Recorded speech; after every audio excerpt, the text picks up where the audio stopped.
ጤና ይስጥልኝ የተወደዳችሁ ተመልካቾቻችን አክብሮታዊ ሰላምታችን በያላችሁበት ይድረስ ከአማራ ሚዲያ ኮርፖሬሽን ጎንደር ስቱዲዮ ለሰዓቱ ያዘጋጀነው ዜና ይዘን ቀርበናል ከዜናዎቹ ጋር መቤቱ ነኛው አብራችሁን ሁኑ በጎንደር ከተማ አስተዳደር ከ5200 በላይ አትክልትና ፍራፍሬ አምራቾች ተጠቃሚ መሆናቸውን የከተማ አስተዳደሩ ግብርና መምሪያ ገለጸ በጓሮ አትክልትና ፍራፍሬ ልማት የተሰማሩ ሴት አርሶ አደሮች በዘርፉ በሚያገኙት ጥቅም ያመጋገብ ስርዓታቸውን ከማሻሻል ባለፈ ለገበያ ያቀርቡ መሆናቸውን ተናግረዋል ማህደር አድማሴ ዝርዝሩን ትነግረናለች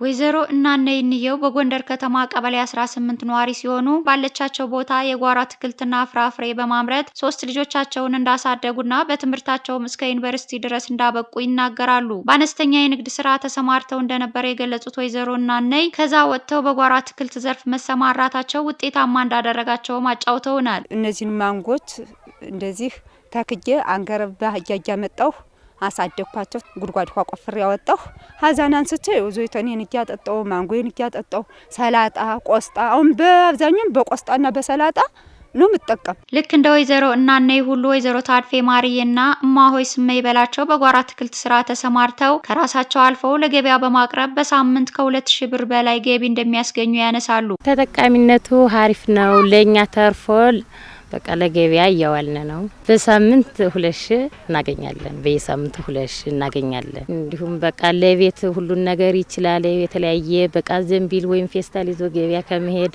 አዛወጣን ሀቤታችን እንዲሁም ቁርጥ አርገን ነው ምንሰራ እኔ ልማቴ ባባጌ ሙዝ ሰላጣ ቆስጣ አለማል መቼም የታገልኩ ነው ያለው ጥቅምም አይጠፋው በአመት እስከ 3 ጊዜ ማምረት እንደሚቻልም ያነሳሉ አሁን ለምሳሌ እቺ ሰላጣ ነገ ትለቃለች እቺ ሰላጣ ስትለቅ ማሽን ላይ ይዘራል ድንች ይዘራል ሀዛ ላይ ደግሞ የድንቹ እንትኑ ሲለቅ ደግሞ ቆስጣ ይተከላል ቆስጣ ደግሞ ስንዴ ይዘራል ብዙ ጥቅም አለው በመንግስት በኩል የተለያዩ ድጋፎች ቢደረግላቸው ከዚህ በላይ ማምረት እንደሚችሉ ሴት አርሶ አደሮች ያነሳሉ የውሃ ሞተር ስንዴ የምርጥ ዘር ፈልጋለሁ እንደ ሰላጣ ያለ እንደ ቆስጣ ያለ እፈልጋለሁ ሞተር ድጋፍ ታገኘው በጣም አቋርጥም በቃ 40 ጦም ራሱ 10 ድርቅ ቢሆን ታኔታ ተከልት ያተርፈ ማለት ነው ለሰው ነው ማከፋ በመንግስት በኩል ሞተር ብናገኝ አሪፍ ነው አሁን መንገዱ ላይ እየቀረብን ነው ምድሩ ይደርቅና እየጠጣው እየቀረነ ያለ ይሄው ውሃ ታክንቱም ጠምቶታል ፈለገውማ ውሃ እጥረት አለኝ የጎንደር ከተማ አስተዳደር ግብርና መምሪያ የአትክልትና ፍራፍሬ መስኖ ውሃ አጠቃቀም ቡድን መሪ ድረስ አንዳርጌ በከተማ አስተዳደሩ ከ5000 በላይ የጓሮ አትክልት አምራቾች መኖራቸውን ጠቅሰዋል የአምራቾቹ ያመጋገብ ባህልም እየተቀየረ መምጣቱን ገልጸዋል ከ5200 በላይ የጓሮ አትክልት አልሚዎች አሉን ከ1 እስከ 3 ጊዜ የሚያመርቱት ሙሉ የፍራፍሬ አትክልት በየአካባቢው እንዲለማ በመሆኑ አልሚው ከማምረት ባሻገር በየቤቱ ሁሉም ይሄን አግኝቶ ከእንቁላል ከዶሮ ከወተት ጋር ተጨማሪ አድርጎ በከፍተኛ ደረጃ እንዲመገብ እየተደረገ ያለበት አጋጣሚ ነው እናቶችም ደግሞ ይሄን ተረድተው አንደኛ ከቤታቸው ይሄን ይበላሉ በሁለተኛ ደግሞ ትርፉን ገበያ ወጣው በእጃቸው ሳንቲም ይዘው ስለሚገቡ ይሄ በጣም ከፍተኛ ትስስር ያለው የጓሮ አትክልትና ፍራፍሬ በተለይ የጓሮ አትክልት ከሌማት ትርፋት ጋር ያለው ሚና እጅግ በጣም ከፍ ያለ እየሆነ እየመጣ ነው አሁን በከተማችን በሴት አርሶ አደሮች የተነሱት ጥያቄዎች ለመፍታት መምሪያው የተለያዩ አማራጮች እየተጠቀመ እንደሚገኝ ቡድን መሪው አንስተዋል አንደኛው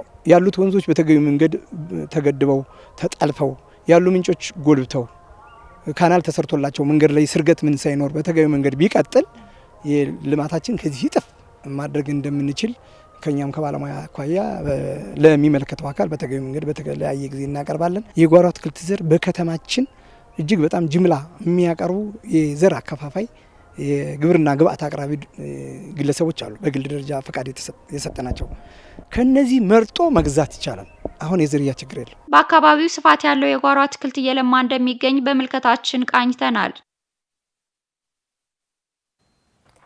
የአቅርቦት ችግርና የተቋማት የተረጋገጠ ሪፖርት ማቅረብ አለመቻል ለመድኃኒት ስርጭትና አቅርቦት እንቅፋት እንደፈጠረ የኢትዮጵያ መድኃኒት አቅራቢ ድርጅት ጎንደር ቅርንጫፍ ገለጸ በጎንደር ከተማ ለሚገኙ የጤና ተቋማት በሚፈልገው መጠን መድኃኒት ለማቅረብ ጥረት እየተደረገ መሆኑን የጎንደር ከተማ አስተዳደር ጤና መምሪያ አስታውቋል ተስፋዬ ጋሹ ዝርዝር አለው ወጣት ቢኒያም ወርቁና ወይዘሮ ቤተልሔም አግማስ የጎንደር ከተማ ነዋሪዎች ናቸው የህክምና አገልግሎት ለማግኘት ማራኪ ጤና ጣቢያ የተገኙት ነዋሪዎቹ በጤና ተቋማት ላይ ስላለው የመድኃኒት አቅርቦት ሂደት ያላቸውን ሐሳብ እንዲያነሳሉ የመጣ የመጣሁት ልጄን ላስመረምርና መድኃኒት ልወስድለት ነው የመጣሁት። መድኃኒት ፈልጌ ስመጣ ያው 1-2 ቀን ነው የለም ብለው አንድ መስቀል ልከውኝ አምጥቼለታለሁ። ከዛ ወዲያ ግን በባለፈው መጥቻ አግኝቻለሁ። ያውንም አግኝቻለሁ። ታከም የመጣሁኝ ጥርሴን አሞኝ አሁን ላይ አሁን በደንብ ተስተካክሏል። ከዛ አንፃር ሁሉም ነገር አለ። ከስንት አንድ ደግሞ ችግር አይጠፋም። ያን ነው ካልሆነ በስተቀር ሌላው ሁሉ ነገሩ ሙሉ ነው። በጎንደር ከተማ የሚገኙ ጤና ተቋማት ላይ በሚፈለግ ልክ መድኃኒት ለማቅረብ ጥረት እንደሚደረግ ያነሱት በጎንደር ከተማ አስተዳደር ጤና መምሪያ የጤና ግብዓት አቅርቦትና መረጃ ስርጭት ኦፊሰር ያለው ካሳ በአቅርቦት ሂደት መሻሻሎች እንዳሉ ገልጸዋል። ያው እንግዲህ በከተማችን 8 ጤና ጣቢያዎችና 2 ሆስፒታሎች አሉ። ከመድኃኒት አቅርቦት አገልግሎት ጎንደር ቅርንጫፍ ጋር ውል ወስደናል። በዚህ መሰረት ከሐምሌ 1 ጀምሮ ግዢ አድርገናል ማለት ነው። ስለዚህ በዛ መሰረት ከባለፈው ከነበረው የባለፈው በአማካኝ እስከ 36-37 የነበር ነው ችግር እያለ ማለት ነው። አሁን ላይ ግን ወደ 47 ወደ 50 የደረሰበት ሁኔታ አለ ማለት ነው። የመጣው መድኃኒት በአግባቡ ለታለመለት ህብረተሰቡ ይደርሳል የሚለው ነገር እሱን አሁን ለኦዲት ምቹ የሆነ የፋርማሲ አገልግሎት እየሰራ ነው። እንግዲህ በካሉት 8 ጤና ጣቢያዎች 4ቱ የኦዲቴብል ፋርማሲ ትራንዛክሽን አገልግሎት ጀምረዋል ማለት ነው። የኢትዮጵያ መድኃኒት አቅራቢ ድርጅት ጎንደር ቅርንጫፍ ስራ አስኪያጅ ይይስ ስብሃት በተያዘው ዓመት 6 ወራት አቅራቢ ድርጅቱ ማቅረብ ከሚገባው የ600 ሚሊዮን ብር ግምት ያለው መድኃኒት ውስጥ የ406 ሚሊዮን ብር ያህሉን ማቅረብ እንደተቻለ አስረድተዋል። እንግዲህ ካሉን ጤና ድርጅት ውስጥ 222ቱ ተፈራርመዋል። 222ቱ ሲፈራረሙ የ1.2 ቢሊዮን ብር የሚያወጣ መድኃኒት በአመቱ እንድናቀርብላቸው ተነጋግረን በየሩብ አመቱ ምን ያክል ያስፈልጋቸዋል የሚለውን እየመጣ ስንሰጥ ቆይተናል። እስካሁን ድረስ ጥቅሉ የ406 ሚሊዮን ብር አካባቢ ወስደዋል ማለት ነው። የሚጠበቅባቸው ግን እስከ 600 ሚሊዮን ነበር። ለምን የአመቱ 1.2 ቢሊዮን ስለሆነ ማለት ነው። የአቅርቦት ችግር፣ የሰላም እጦት እንዲሁም ደግሞ ተቋማት ደረጃውን የጠበቀ ሪፖርት አለማቅረብ ለመድኃኒት ስርጭትና አቅርቦት ችግር እንደፈጠረባቸው ስራ አስኪያጁ አብራርተዋል። እንግዲህ 2 አይነት ነው ችግሩ። የኛም ማቅረብ ላይ ሙሉ ለሙሉ 100% ችግር አለ። በጤና ድርጅቶችም ላይ ችግር አለ። 222 ጤና ድርጅት ውል ወስደዋል። ከዛ ውስጥ የመጡት ደግሞ 200 ብቻ ነው የመጡት።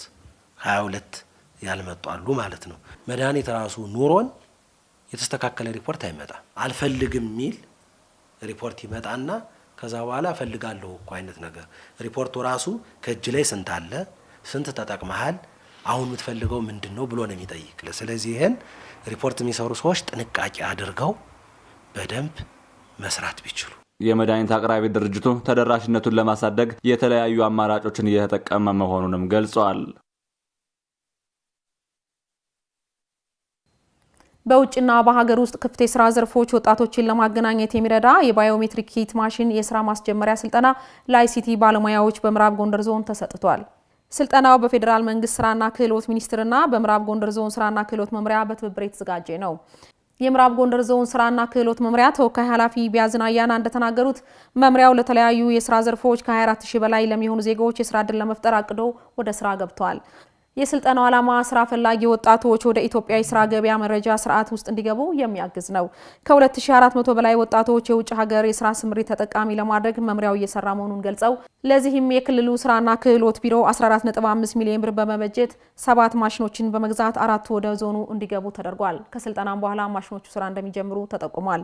በፌዴራል ስራና ክህሎት ሚኒስቴር የአማራ ክልል የስልጠና አስተባባሪ የሆኑት አቶ ሳምሶን ኤኔሰው ስልጠናው የዜጎችን መብት ደህንነትን በሚያረጋግጥ መልኩ የውጭና የሀገር ውስጥ የስራ ስምሪት ላይ ለመስራት የሚያግዝ ነው ብለዋል። ዘገባው የኤልያስ ጋሻው ነው። የተከበራችሁ ተመልካቾቻችን ለአብሮነታችሁ ከልብ ያመሰገንን። ከአማራ ሚዲያ ኮርፖሬሽን ጎንደር ስቱዲዮ ለሰዓቱ ያሰናዳነው ዜና እስካሁኖቹን ይመስሉ ነበር። ከዜናዎቹ ጋር መቤቱ ነኝ አብሬያችሁ ቆይታ አደረኩ። ወደ ዋናው ስቱዲዮ መልሳችሁ ጤና ይስጥልኝ።